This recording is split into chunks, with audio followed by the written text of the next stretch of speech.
নয়াপল্টনে বিএনপির তারুণ্যের সমাবেশ। দুপুরে রাত থেকেই জড়ো হচ্ছেন দেশের বিভিন্ন প্রান্ত থেকে আসা নেতাকর্মীরা। 15 লাখ লোক সমাগমের আশা।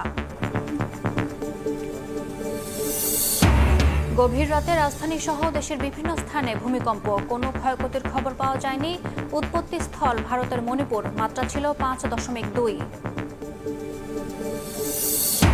আসছে বাজেটে ঢালাওভাবে কালো টাকা সাদা করার সুযোগ থাকছে না। শিথিল রাখা হচ্ছে শুধুমাত্র আবাসন খাতে, জানালেন অর্থ উপদেষ্টা। পুরোপুরি বাতিলের পরামর্শ অর্থনীতিবিদদের। এবং সৌদি আরবে দেখা গেছে জিলহজ মাসের চাঁদ। 5 জুন পবিত্র হজ, 6 জুন উদযাপিত হবে ঈদুল আজহা। তারিখ ঘোষণা করেছে মালয়েশিয়াও।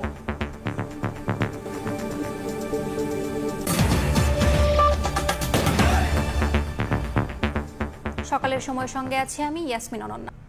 রাজধানীর নয়াপল্টনে বিএনপির তারুণ্যের সমাবেশ আজ। অতীতের সব রেকর্ড ভেঙে তারুণ্যের সমাবেশে 15 লক্ষাধিক তরুণ তরুণীর অংশগ্রহণের আশা দলটির নেতাদের। সমাবেশে যোগ দিতে রাত থেকেই দেশের বিভিন্ন প্রান্ত থেকে আসা নেতাকর্মীরা জড়ো হচ্ছেন। চট্টগ্রাম, খুলনা ও বগুড়া ঘুরে এবার তারুণ্যের এই সমাবেশ হতে যাচ্ছে ঢাকায়। এতে প্রধান অতিথি হিসেবে তরুণদের সামনে বিএনপির ভাবনা ও ভবিষ্যৎ পরিকল্পনা তুলে ধরবেন দলটির ভারপ্রাপ্ত চেয়ারম্যান তারেক রহমান।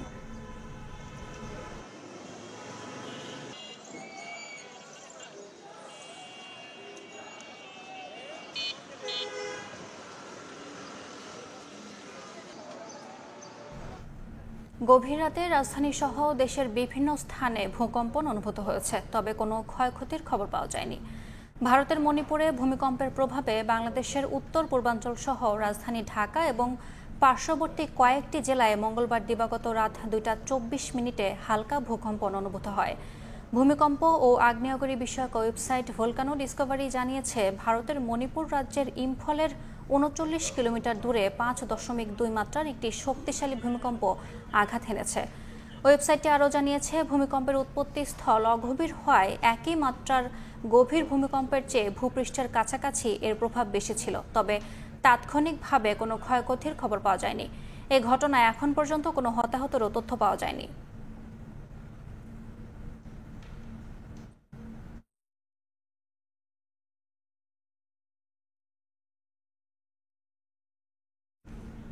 চার দিনের রাষ্ট্রীয় সফরে জাপানের পথে অন্তর্বর্তী সরকারের প্রধান উপদেষ্টা ডক্টর মোহাম্মদ ইউনূস। মঙ্গলবার দিবাগত রাতে বিমান বাংলাদেশ এয়ারলাইন্সের একটি ফ্লাইট প্রধান উপদেষ্টা ও তার সফর সঙ্গীদের নিয়ে হযরত শাহজালাল আন্তর্জাতিক বিমানবন্দর ত্যাগ করে।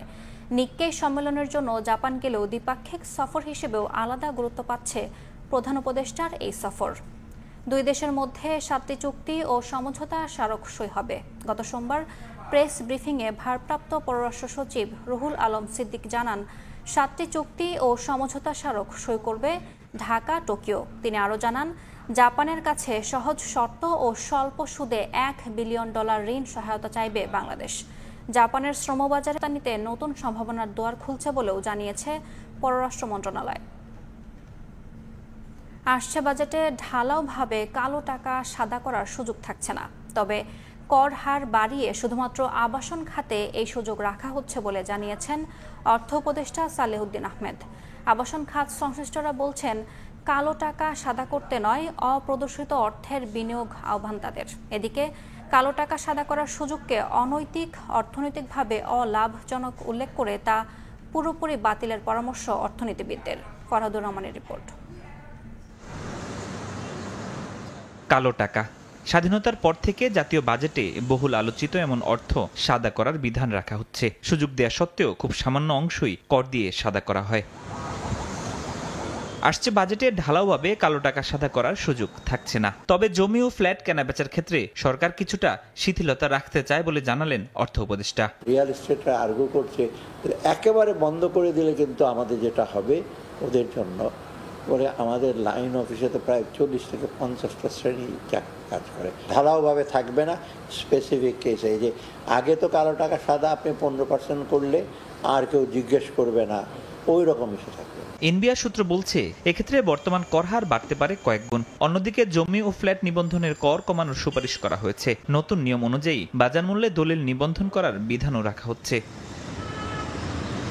আবাসন খাতের ব্যবসায়ীদের দাবি কালো টাকা নয়, অপ্রদর্শিত অর্থ বিনিয়োগের সুযোগ চান তারা। এক্ষেত্রে মৌজা মূল্যের নিবন্ধন ফি রাখার দাবিও তাদের। আমরা বলি অপ্রদর্শিত আয়, যে আয়টা ডিক্লারেশন হয় না। যেমন বিদেশ থেকে অনেক টাকা আসে আমাদের দেশে, অনেক প্রবাসী ভাইরা পাঠায়, কিন্তু অনেক সময় তারা কোনো কারণে কিন্তু ডিক্লারেশন দেয় না। আমরা এই টাকাটাকে এখানে ইনভেস্টমেন্ট করতে বলছি, এটাই হচ্ছে আমাদের দাবি। কিন্তু আমরা কালো টাকা সাদা করার কথা বলি না। মৌজা মূল্য পূর্বের মন্যায় যদি না থাকে, এটার কোনো আমাদের জন্য এফেক্ট হবে না এবং ভালো হবে না। তবে কালো টাকা সাদা করার সুযোগকে অনৈতিক ও অলাভজনক বলছেন অর্থনীতিবিদরা। আবাসন খাতে মৌজা ও বাজার মূল্যের জটিলতা নিরসনের পরামর্শ তাদের। এটা নৈতিকভাবে গ্রহণযোগ্য না, এটা অর্থনৈতিকভাবেও লাভজনক না, এবং এটা রাজনৈতিকভাবেও এটা কোনো সুফল আনবে না। প্রচেষ্টাটা যেটা নেওয়া দরকার সেটা হলো যে মূল্যগুলো যে স্থির করা হয়, এগুলোকে যদি বাজারের দামের সাথে সামঞ্জস্যপূর্ণ করা হয়, তাহলে কিন্তু ওই কালো টাকা হয়ে যাওয়ার যে একটা আশঙ্কা থাকে, সাদা টাকা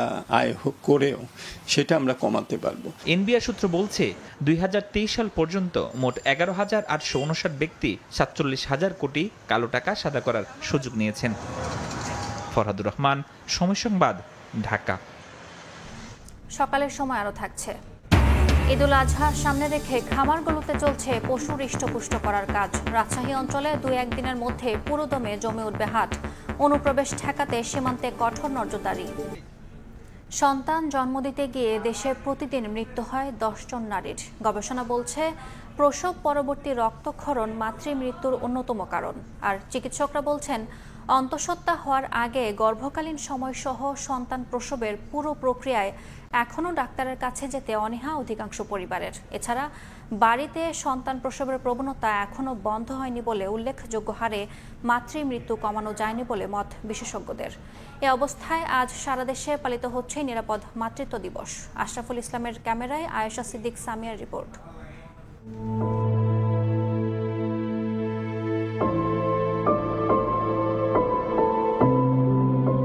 11 দিনের কন্যা শিশু বিনিতা। ও যেদিন পৃথিবীতে এলো সেদিনই মা ছেড়ে গেছে বিনিতাকে। শুধু গত 11 দিনে নয়, বিনিতার জীবনে মায়ের আদর মিলবে না আর কোনো কালেই। মাহিন কঠিন পৃথিবী এখন ছোট্ট মেয়েটির বাস্তবতা। আর ওদিকে বিনিতার বাবা ইমরানের জীবনে প্রথম বাবা হবার আনন্দের সঙ্গে চিরজীবনের জন্য যুক্ত হয়েছে সঙ্গী হারানোর ট্র্যাজেডি। সেই সঙ্গে মা হারা ছোট্ট বিনিতাকে কিভাবে বড় করবেন রয়েছে সেই দুশ্চিন্তাও। ভবিষ্যতের কথা ভাবে আমার খুব কষ্ট লাগে যে একটা বাচ্চা বড় হচ্ছে, বড় হয়ে যখন মা ডাকটা শিখবে দেখবে ওর মা নেই। আমি ওর মায়ের সব ছবি টবিগুলো একসাথে করে একটা ফোল্ডার করে রাখতেছি, বড় হলে দেখাবো। মা হওয়ার পথটা কখনোই সহজ নয়। থাকে শারীরিক মানসিক নানা সমস্যা সহ সন্তান প্রসবের ঝুঁকি। সুস্থ সন্তান প্রসবের পাশাপাশি সন্তানের মুখটা দেখতে পারবেন কিনা মায়েদের থাকে সেই দুশ্চিন্তাও। ধরেন আমি গেলাম সিজারের রুমে, যখন মনে হলো যে আমি নাও বাঁচতে পারি বা নাও আসতে পারি, ভয় লাগে। তো ভয়ের পর একটা জিনিস পাওয়ার পর তো এটা সবারই আনন্দ আছে, খুশি। প্রথম তো ভয় লাগছিল, পরে যখন ওটিতে যায় ডাক্তারদের ব্যবহার ভালো পাই, তখন কোনো ভয় মনে করে না। আমার সন্তান সুস্থ থাকুক, আমিও যাতে সুস্থ থাকি, কোনো জন্য একসাথে থাকতে পারি। পার্শ্ববর্তী দেশ নেপাল ও ভারতের তুলনায় বাংলাদেশে মাতৃ মৃত্যুহার বেশি। ইউনিসেফ ও WHO পরিসংখ্যান বলছে সারা দেশে প্রতিদিন প্রায় 10 জন মায়ের মৃত্যু ঘটে সন্তান প্রসবের সময়। স্বাস্থ্য অধিদপ্তরের তথ্য মতে সন্তান প্রসবের সময় যে কারণগুলোতে মায়ের মৃত্যু হয় তার অধিকাংশই প্রসব পরবর্তী রক্তক্ষরণের কারণে। যে মেডিসিনগুলো দিই সেই মেডিসিনগুলো হয়তো তারা ঠিকমতো খাচ্ছে না। অনেক কিছু একটা প্রেগনেন্সিতে সমস্যা হতে পারে, সেটা যদি আর্লি ডিটেকশন হয় তাহলে আমরা যদি চিকিৎসা করি তাহলে মহিলাটা ভালো হয়ে যেতে পারে। আমাদের দেশে এখনও হোম ডেলিভারি অনেক বেশি। আমরা চাইবো যে হোম ডেলিভারিটাকে রিডিউস করে হাসপাতাল ডেলিভারিটা যাতে বাড়ানো যায়। পুষ্টিটাকে নিশ্চিত করা, তার খাওয়া দাওয়াটা, রেস্টটা, বিশ্রামটা, এগুলো ব্যাপারে তাকে অবশ্যই পরিবারের সাপোর্ট থাকতে হবে। তাদেরকে কাউন্সিলিংয়ের মাধ্যমে আমরা এটা সমাধান করতে পারি। নিরাপদ মাতৃত্ব চান সবাই, তাই আর যেন কোনো বিনিতাকে মা হারা হতে না হয়। বাংলাদেশের নারীদের সন্তান প্রসব যেন ঝুঁকিহীন হয়, সেজন্য সরকারকে নিতে হবে কার্যকরী পদক্ষেপ। পাশাপাশি পরিবারকেও সচেতন হওয়ার আহ্বান সংশ্লিষ্টদের। আয়েশা সিদ্দিক সামিয়া, সময় সংবাদ, ঢাকা। পবিত্র জিলহজ মাসের চাঁদ দেখা গেছে সৌদি আরবে। আগামী 6 জুন ঈদুল আজহা উদযাপনের ঘোষণা দিয়েছে দেশটি। সৌদি আরব ছাড়াও চাঁদ দেখা গেছে ইন্দোনেশিয়ায়। মধ্যপ্রাচ্যের দেশ ওমানও 6 জুন ঈদ উদযাপনের ঘোষণা দিয়েছে। রিয়াদ থেকে আরিফুর রহমানের রিপোর্টে বিস্তারিত। রয়্যাল কোর্ট থেকে স্থানীয় সময় সন্ধ্যা 6টা 40 ঘোষণা দেওয়া হয় সৌদি আরবের হাইল অঞ্চলে দেখা গেছে জিলহজ মাসের চাঁদ। পর্যবেক্ষণকারী দলে উপস্থিত ছিলেন সৌদি চাঁদ দেখা কমিটির সদস্য ও পবিত্র মক্কা বিশ্ববিদ্যালয়ের অধ্যাপক আবদুল্লাহ আল খুদাইরি। চাঁদ দেখা যাওয়ায় এবার 5 জুন বৃহস্পতিবার পালিত হবে পবিত্র আরাফার দিন, আর পরদিন 6 জুন উদযাপিত হবে ঈদুল আজহা। চাঁদ দেখা যাওয়ায় 6 জুন ঈদুল আজহার ঘোষণা দিয়েছে ইন্দোনেশিয়া। একই দিনে ঈদ উদযাপন করবে মধ্যপ্রাচ্যের দেশ ওমান। আর চাঁদ দেখা না গেলেও 7 জুন ঈদ উদযাপনের ঘোষণা দিয়েছে মালয়েশিয়া ও ব্রুনাই। আরিফুর রহমান, সময় সংবাদ। 2-1 দিনের মধ্যে শুরু হবে কুরবানির পশুর হাট। শেষ মুহূর্তে নিজেদের গবাদি পশুর বাড়তি যত্ন নিচ্ছেন রাজশাহী অঞ্চলের খামারিরা। খাওয়ানো হচ্ছে প্রাকৃতিক খাবার। তবে হাটে ন্যায্য মূল্য নিশ্চিতে ভারত থেকে পশু চোরাচালান বন্ধে কঠোর ব্যবস্থা নেওয়ার দাবি সংশ্লিষ্টদের। সবুজ ঘাসে ভরা বিস্তীর্ণ চারণভূমি। গবাদি পশু খাওয়াতে রাখালরা সারাদিন চষে বেড়ান পদ্মার বুকে জেগে ওঠা চর ও নদীপাড়ের এসব চারণভূমিতে। একই সঙ্গে খামারগুলোতেও চলছে পশু হৃষ্টপুষ্ট করার কাজ।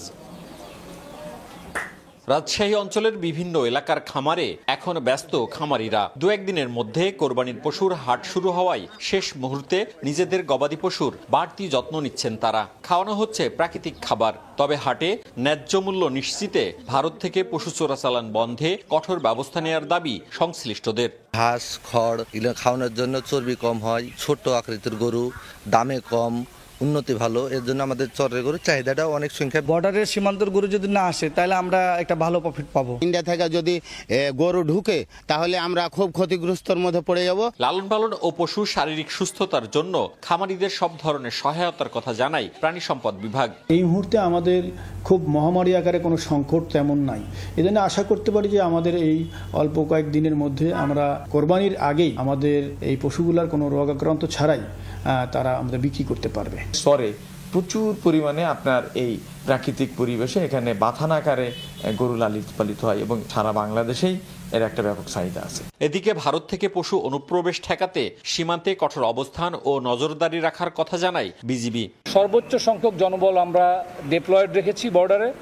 যে কোনো ধরনের গরু সহ যে কোনো ধরনের চোরাচালান কিংবা অবৈধ অনুপ্রবেশ প্রতিরোধ করার জন্য। প্রাণী সম্পদ বিভাগের তথ্য মতে এবছর কোরবানির পশুর হাটের জন্য রাজশাহী বিভাগে 43,44,049টি পশু প্রস্তুত করা হচ্ছে। মওদুদ রানা, সময় সংবাদ। ঈদের বাকি মাত্র কদিন, তবে এখনও জমে ওঠেনি রাজশাহীর ঐতিহ্য রেশম পল্লী সহ বড় বড় শপিং মলগুলো। বাণিজ্য সংশ্লিষ্টরা বলছেন গত 30 বছরে ঈদ বাজারে এমন স্থবিরতা দেখা যায়নি। এজন্য রাজনৈতিক ও অর্থনৈতিক অবস্থা স্থিতিশীল না থাকাকে দায়ী করছেন তারা। শাহিন আলমের রিপোর্ট, ছবি তুলেছেন আব্দুস সালাম।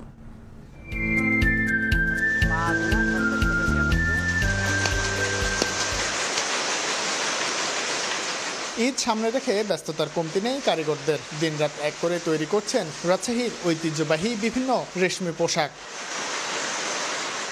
কারখানার ব্যস্ততার ঠিক উল্টো চিত্র বিপণী বিতান ও সিল্কের শোরুমগুলোতে। থরে থরে সাজানো রং বেরঙের শাড়ি, পাঞ্জাবি, 3 পিস, জামা, ফতুয়া এবং শিশুদের পোশাক। তারপরেও দেখা মিলছে না কাঙ্ক্ষিত ক্রেতার। দিনের অধিকাংশ সময়ই অলস বসে থাকছেন ব্যবসায়ীরা। বিক্রেতাদের দাবি রাজনৈতিক পরিস্থিতির প্রভাব পড়েছে ঈদ বাণিজ্যে।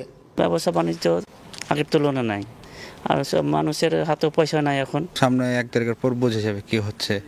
আগের তুলনায় অনেকটাই কাস্টমার কমে দেন, কাস্টমারই নাই। কাস্টমারের দৃষ্টি আকর্ষণ করার জন্য প্রায় প্রত্যেকটা শোরুমে আপনার ডিসকাউন্ট দিয়েছে আর কি। ক্রেতা টানতে 20 থেকে 70% পর্যন্ত মূল্য ছাড় দিলেও নেই কাঙ্ক্ষিত বিক্রি। গত 30 বছরে এমন পরিস্থিতি হয়নি বলে দাবি ব্যবসায়ীদের। কেয়ারটেকার গভর্নমেন্টের যে যারা আছেন আমাদের প্রধান উপদেষ্টা সহ তাদেরকে আমরা বলতে চাই যে ব্যবসায়িক সমাজ তাদেরকে কিভাবে আস্থার জায়গাটা তৈরি করা যায় এবং তারা কিভাবে সমাজে ভালো মতন ব্যবসা বাণিজ্য করতে পারবে সেই আশ্বস্ততা করার করার আমরা একটা ওনাদের কাছে আহ্বান জানাচ্ছি। চেম্বার অব কমার্সের ভাষ্য, পোশাক পরিচ্ছদ সহ কয়েকটি খাতে ঈদুল আজহাকে সামনে রেখে রাজশাহীতে অন্তত 1000 কোটি টাকার ব্যবসা হয়। সেই তুলনায় এবার ব্যবসা কমে এসেছে অর্ধেকে। শাহিন আলম, সময় সংবাদ, রাজশাহী।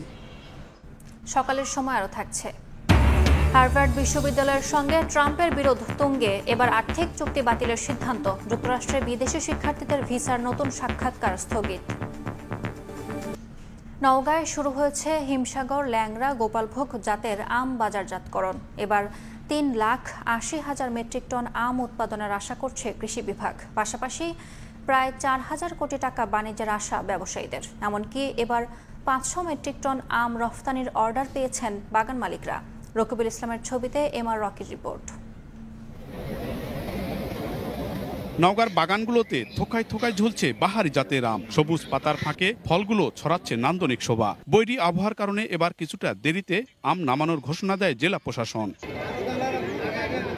অপেক্ষা শেষে আজ বাজারে এসেছে সুস্বাদু ল্যাংড়া, গোপালভোগ ও হিমসাগর জাতের আম। জমতে শুরু করেছে আমের বাজার। ন্যায্য মূল্য নিশ্চিতের পাশাপাশি রপ্তানির জন্য নতুন বৈদেশিক বাজার সৃষ্টির দাবি বাগান মালিকদের। এখন বৃষ্টি হওয়ার পর যেভাবে আম দেখা যাচ্ছে, তো আশা করি আমরা কৃষকেরা লাভবান হব, বাজার যদি একটু খালি ঠিক থাকে আর কি। এখন কিন্তু 20-30 দেয়, 4-5 দেয়। এখন আমের কালার দেখছি ভালোই আছে। দেখছি সরকার যদি উদ্যোগ নেয়, অটোমেশন করে, এই ট্রিটমেন্ট ভিএসটি বসায় বা হঠাৎ ট্রিটমেন্ট যদি অটোমেশন করে, তাহলে কিন্তু একটা বড় অংশ এক্সপোর্ট করা সম্ভব। কৃষি বিভাগ বলছে এবছর উৎপাদনের লক্ষ্যমাত্রা নির্ধারণ করা হয়েছে প্রায় 4 লাখ মেট্রিক টন। আর সব ঠিক থাকলে প্রায় 4,000 কোটি টাকার বাণিজ্যের আশা কৃষি বিভাগের। দেশের গণ্ডি পেরিয়ে বিদেশের গণ্ডিতে কিভাবে রপ্তানি করা যায় সেই ব্যাপারে কৃষি সম্প্রসারণ অধিদপ্তর কোয়ালিটি আম অর্থাৎ উত্তম কৃষি পরিচর্যার মাধ্যমে আম উৎপাদনে সক্রিয় ভূমিকা পালন করছে। ইনশাআল্লাহ অন্য যে কোনো বারের তুলনায় এটা একটা ভালো আমের বাজার ব্যবস্থাপনার উদাহরণ সৃষ্টি হবে। গত বছর নওগাঁ থেকে আম্রপলি, বাড়িফোর ও কাটিমন জাতের 300 মেট্রিক টন আম বিদেশে রপ্তানি হয়। আর এবছর প্রায় 500 মেট্রিক টন আম মধ্যপ্রাচ্য ও চীনে রপ্তানির অর্ডার পেয়েছেন ব্যবসায়ীরা। নাগফজলি, বাড়িফোর, কাটিমন, বেনানা, আম্রপলি এমন সুমিষ্ট 23 জাতের আম বাণিজ্যিকভাবে উৎপাদন হচ্ছে নওগাঁয়। নওগাঁ সাপাহার আম বাগান থেকে এমআর রকি, সময় সংবাদ। সম্ভাবনা থাকা সত্ত্বেও উত্তরাঞ্চলে গ্যাস সংকটের কারণে গড়ে উঠছে না নতুন শিল্প প্রতিষ্ঠান। উল্টো গ্যাসের অভাবে বন্ধ হয়ে যাচ্ছে অনেক শিল্প কারখানা। ব্যবসায়ী নেতারা বলছেন, শিল্প খাতে গ্যাস সংযোগ দিলে এ অঞ্চলে অনেক প্রতিষ্ঠান গড়ে উঠবে। সাইফুর রহমান, রকির রিপোর্ট। গ্যাস সংযোগ পাওয়ার আশ্বাসে উত্তরাঞ্চলে 2 দশক আগে নতুন শিল্প কারখানা গড়ে ওঠার ব্যাপক সম্ভাবনা দেখা দেয়। পাইপলাইনের মাধ্যমে 2013 সালে আবাসিক ও 40টি শিল্প প্রতিষ্ঠানে গ্যাস সরবরাহ করে পশ্চিমাঞ্চল গ্যাস কোম্পানি লিমিটেড। গ্যাস সংকটের কারণ দেখিয়ে 2016 সালে সংযোগ দেয়া বন্ধ করে দেয় কর্তৃপক্ষ। এতে শিল্প খাতের বিপ্লবের আশা ভেস্তে যায়। রাজশাহী বিভাগে শতাধিক শিল্প কারখানা রয়েছে। বেশিরভাগ কারখানায় বিকল্প জ্বালানি ব্যবহারের ফলে বেড়েছে উৎপাদন ব্যয়। এ কারণে বিসিক শিল্পনগরীগুলোতে বন্ধ হয়ে গেছে অনেক প্রতিষ্ঠান। যদি এভাবে গ্যাসের দাম বাড়ে আর যদি গ্যাস পাওয়া ঠিক মতো না যায়, আমাদেরও ধরেন কাজকর্ম ঠিকভাবে হবে না, কোম্পানি বিল দিতে পারবে না। লাইসেন্স আছে আমাদের, কিন্তু আমরা এখনো গ্যাস পেলাম না, অ্যাপ্লিকেশন করেও গ্যাস পেলাম না। এ কারণে আমরা পিছিয়ে থাকছি প্রচুর। আমি কাজ করতে চাই গ্যাস দিয়ে, আমাকে গ্যাস দিয়ে কাজ করতে হবে। আমি যদি কাঠখড়ি দিয়ে কাজ করতে চাই তখন কি এটা আবার পরিবেশ বান্ধব হচ্ছে না। গত 5 বছর 7 বছরের বেশি সময় ধরে আবেদন করার পরে আমরা শিল্প গ্যাস পাচ্ছি না। এতে আমাদের ব্যবসা ব্যাপকভাবে ব্যাহত হচ্ছে। এই যে আমাদের রেস্টুরেন্টে যে গ্যাসগুলো লাগে, যখন আমরা সিলিন্ডার গ্যাসটা ইউজ করছি, মাসে আমার 1 লাখ টাকা সিলিন্ডার গ্যাসে যদি আমি দিই, তাহলে আমি লাভটা করবো কোথায়? ব্যবসায়ী নেতারা বলছেন, শিল্প খাতে গ্যাস সংযোগ দিলে নতুন প্রতিষ্ঠান গড়ে ওঠার পাশাপাশি সৃষ্টি হবে কর্মসংস্থানের সুযোগ। আমাদের অন্য জায়গাতে অনেক ফ্যাক্টরি আছে, অনেক শিল্প কারখানা আছে, সেখানে যদি আমরা গ্যাস সরবরাহ ঠিক মতো পাই তাহলে আমাদের উৎপাদন খরচটা অনেক কমে যাবে। এই সরকারের কাছে আমার মূল দাবি যে আমাদের সিরাজগঞ্জে যে গ্যাসের যে সংকট, এই গ্যাসের সংকট নিরসনের জন্য সরকারের স্পষ্ট ভূমিকা রাখতে হবে। তবে শীঘ্রই শিল্প খাতে গ্যাস সরবরাহের আশ্বাস সংশ্লিষ্টদের। আমাদের দ্বিতীয় শিল্প পার্কের কাজ চলমান আছে, 300 একর। এটি যদি হয়ে যায় তাহলে আমাদের সরিয়ে সিটে থাকা এবং আমাদের আরও আগ্রহী যারা উদ্যোক্তা আছে তারা কিন্তু সেখানে কারখানা করতে পারবে। তাদের ওখানে গেলে তাদের গ্যাস এবং বিদ্যুৎ সহ উন্নত যে সুযোগ সুবিধা, রাস্তাঘাট, ড্রেন, সবকিছু সুযোগ সুবিধা সেখানে থাকবে। এ বিষয়ে ক্যামেরার সামনে কথা বলতে রাজি হয়নি পশ্চিমাঞ্চলের গ্যাস কোম্পানি লিমিটেডের কোনো কর্মকর্তা। সাইফুর রহমান রকি, সময় সংবাদ, রাজশাহী। বগুড়ার সারিয়াকান্দিতে প্রায় 9 কোটি টাকা ব্যয়ে নির্মাণ করা হয়েছে 4টি সেতু। সংযোগ সড়ক না থাকায় কাজে আসছে না সেতুগুলো। দফায় দফায় বাজেট ও সময় বাড়লেও কোনো অগ্রগতি হয়নি কোটি টাকার প্রকল্পে। কাজ অসম্পূর্ণ রেখে পালিয়ে যাওয়ায় ঠিকাদারি প্রতিষ্ঠানের জামানত বাজেয়াপ্ত করেছে দুর্যোগ ও ত্রাণ ব্যবস্থাপনা অধিদপ্তর। দ্রুত নির্মাণ কাজ শেষ করার আশ্বাস এলজিইডির। শাহাদুল ইসলামের ক্যামেরায় আব্দুল্লাহ আওয়ালের রিপোর্ট। বিলের মাঝে ঠাই দাঁড়িয়ে সেতু, কিন্তু সংযোগ সড়ক না থাকায় চলাচলের কোনো কাজে আসছে না এলাকাবাসী। বগুড়া সারিয়াকান্দি উপজেলায় এমন বেহাল অবস্থায় পড়ে আছে 4টি সেতু। এর মধ্যে হসপিটালা কুশাহাটা এলাকায় এলজিডি প্রকল্পের আওতায় 1টি এবং দেলোয়াবাড়ি কোয়েরপাড়ায় জায়গার অর্থায়নে দুর্যোগ ও ত্রাণ ব্যবস্থাপনা অধিদপ্তরের আওতায় 3টি সেতু। নির্মাণ কাজ শেষ করে চলাচলে উপযোগী করার কথা ছিল গত বছরের মধ্যে, কিন্তু দফায় দফায় বাজেট এবং সময় বাড়লেও হয়নি কোনো অগ্রগতি। সেতু নেওয়া হয় যাতায়াতের দুর্ভোগ পোয়াতে হচ্ছে স্থানীয়দের। তো ব্রিজের ভাঙ্গে 2টা ব্রিজ করলো, করার পরে মধ্যে আবার খুললো, খোরার পরে মনে হয় ভার নেমে এসে যাওয়া হয় না। ওই পাশে স্কুলে যেতে পারে না। এবার এই পাশে মসজিদ আছে, মসজিদে নামাজ পড়েও যায় মানুষ, মসজিদের নামাজ পড়েও যাবার পায় না। কাম করে আবার ঠিক আছে হয় করলে একসাথে করে নাকি 3 বছর হলে হচ্ছে। এখন আস্থা যে হবে এই আস্থাটাও বাই করে না। কাজ অসম্পূর্ণ রেখে পালিয়ে যাওয়ায় ফরিদপুরের ভাঙ্গা উপজেলার মেসার শান্তু ইসলাম এন্টারপ্রাইজের জামানত বাজেয়াপ্ত করেছে দুর্যোগ ও ত্রাণ ব্যবস্থাপনা অধিদপ্তর। দ্রুতই নির্মাণ কাজ শেষ করার আশ্বাস এলজিইডির। ঊর্ধ্বতন কর্তৃপক্ষ জানালে ঊর্ধ্বতন কর্তৃপক্ষ পুনরায় রিটেন্ডার করে এই পর্যন্ত কাজগুলি যে বাকি যে কাজগুলো এই কাজগুলো চলমান আছে। 30 জনের মধ্যে এতে সম্পন্ন করা সম্ভব হবে। আশা করি যে তারপরে জনগণের জন্য মুক্ত করা সম্ভব হবে। হাটফুলবাড়ি ইউনিয়নের হসপিটালা কুশাহাটা এলাকার সেতুটি 7,16,00,000 টাকা এবং দেলোয়াবাড়ি কোয়েরপাড়ায় 3টি সেতু ও দুপাশে মাটি সড়কের জন্য ব্যয় ধরা হয়েছিল 2,56,00,000 টাকা। আব্দুল আউয়াল, সময় সংবাদ, বগুড়া।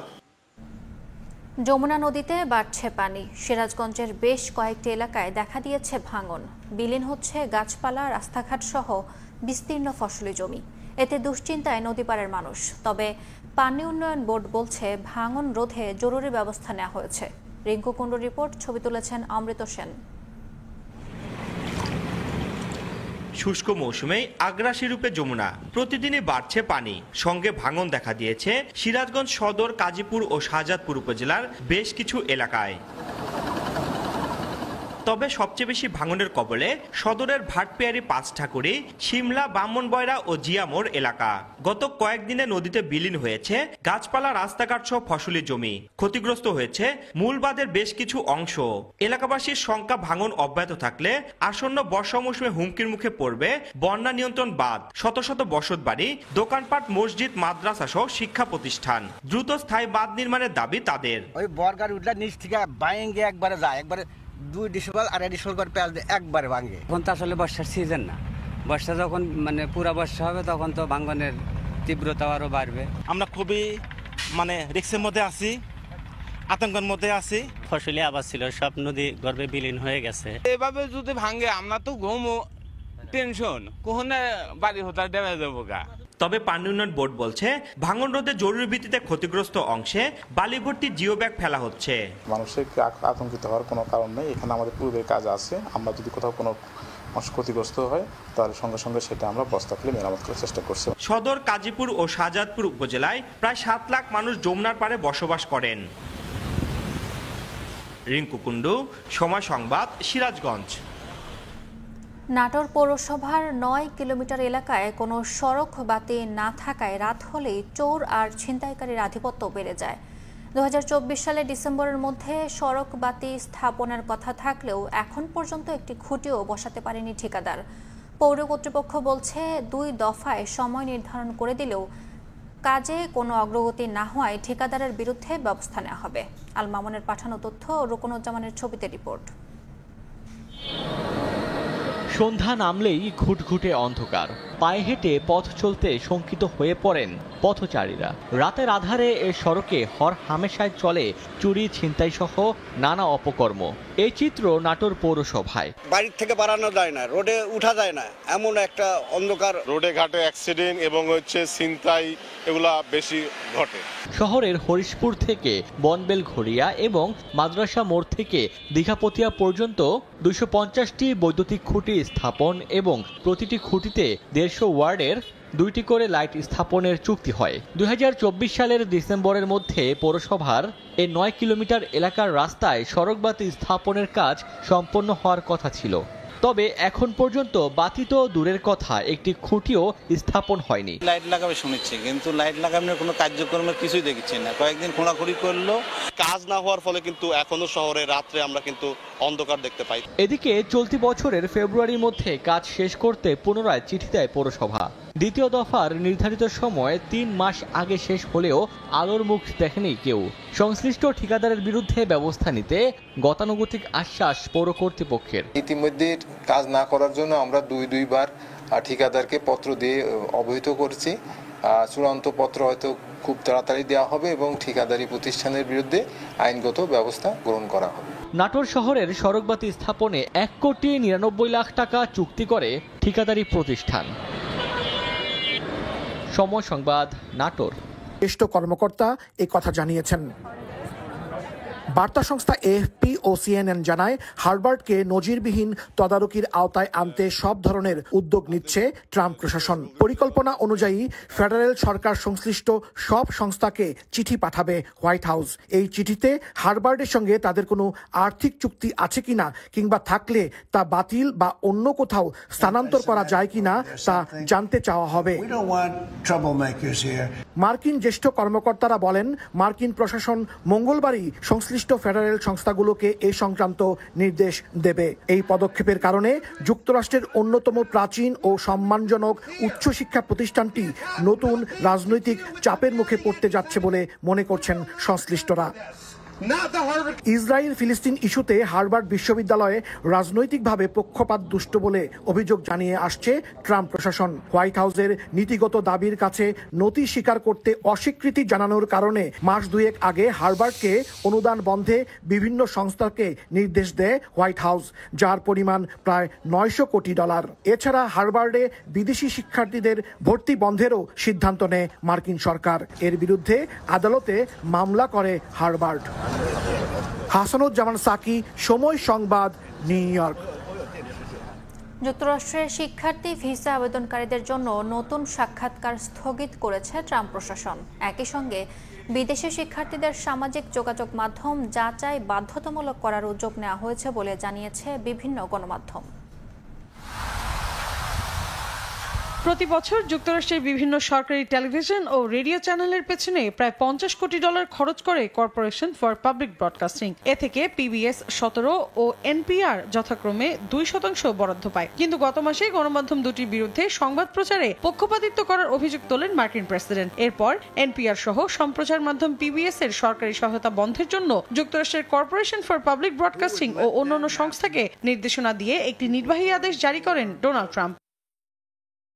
এবার ট্রাম্প প্রশাসনের বিরুদ্ধে মামলা করেছে দেশটির ন্যাশনাল পাবলিক রেডিও এনপিআর এবং তাদের স্থানীয় 3টি সম্প্রচার কেন্দ্র। স্থানীয় সময় মঙ্গলবার ওয়াশিংটন ডিসির ফেডারেল আদালতে একটি মামলা করে তারা। প্রতিষ্ঠানটির অভিযোগ, সরকারি অনুদান কাটছাট করতে ট্রাম্প যে নির্বাহী আদেশ দিয়েছেন তা অবৈধ।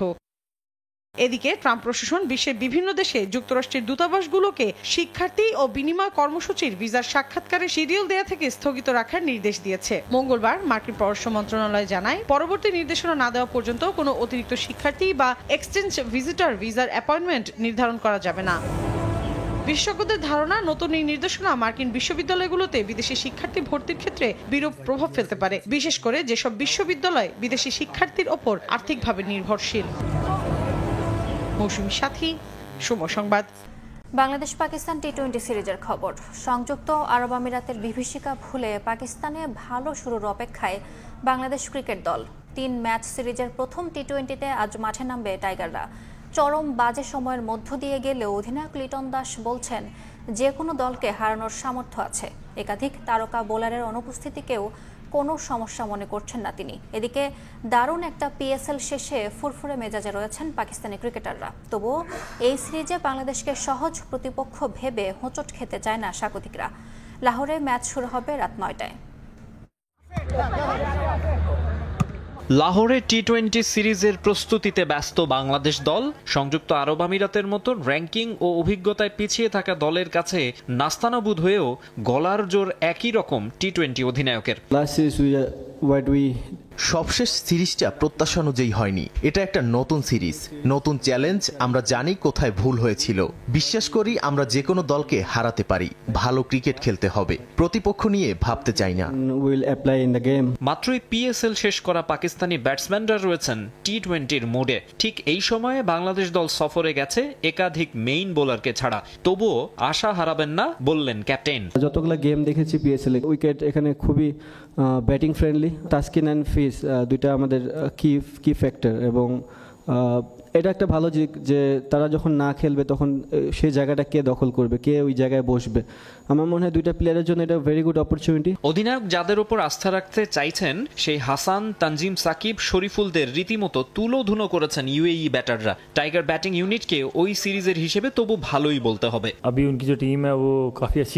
বেশ কয়েকজন ভালো বোলার আছে, প্রত্যেককে নিয়ে আমাদের আলাদা পরিকল্পনা রয়েছে। ওদের ব্যাটাররাও বেশ ভালো, বিশেষ করে লিটন দাস। চেষ্টা করব তাকে দ্রুত আউট করে দিতে। অধিনায়ক ভালো না করলে দলের উপর প্রভাব পড়ে। আন্তর্জাতিক ক্রিকেটে কোনো সিরিজই সহজ নয়। বাংলাদেশ ভালো দল, আমাদের ভালো ক্রিকেট খেলতে হবে। সবশেষ পাকিস্তান সফর হয়ে আছে স্মরণীয়। টেস্ট সিরিজে তাদের হোয়াইট ওয়াশ করেছিল টাইগাররা, তবে টি-20তে তাদের মাটিতে কখনোই জিততে পারেনি বাংলাদেশ। মাকসুম আলম খান, সময় সংবাদ। জর্ডানের আম্মানে প্রথমবারের মতো অনুশীলন করেছে বাংলাদেশ নারী ফুটবল দল। মঙ্গলবার স্থানীয় সময় বিকেল 4টা থেকে 5:30 পর্যন্ত এই অনুশীলন সেশন অনুষ্ঠিত হয়। জর্ডান এবং ইন্দোনেশিয়ার বিপক্ষে ফিফা আন্তর্জাতিক প্রীতি ম্যাচের আগে দেশ থেকে বেশ ভালো প্রস্তুতি নিয়ে এসেছে আফিদা খন্দকার প্রান্তিরা। কিন্তু নতুন পরিবেশে খাপ খাইয়ে নিতে প্রথম দিন থেকেই বেশ সিরিয়াস পিটার বাটলার। সময় নষ্ট না করে শুরুর দিন থেকে অনুশীলনে ব্যস্ত রাখেন ফুটবলারদের। তবে আবহাওয়া এবং কন্ডিশন পক্ষে না থাকায় শুরুতে রিকভারি সেশনের দিকেই মনোযোগ ছিল টিম ম্যানেজমেন্টের। পরে ছোটখাটো স্কিল ট্রেনিং এবং ট্যাকটিক্যাল ড্রিলে অংশ নেন সবাই। আলাদা করে কাজ করেছেন দলের গোলরক্ষকরা। কোচের বিরুদ্ধে বিদ্রোহ করা 9 ফুটবলারও ছিলেন অনুশীলনে। তারাও বেশ মনোযোগের সঙ্গে কাজ করেছেন বাটলারের সাথে।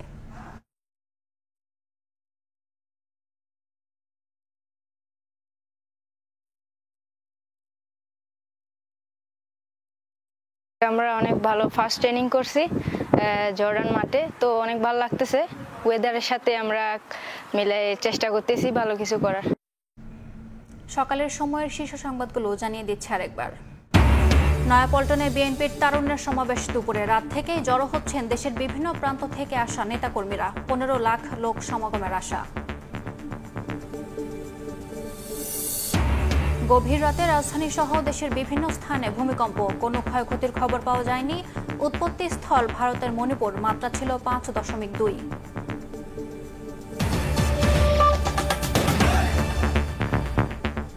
এই ছিল সকালের সময়। সঙ্গে থাকুন সময়ের।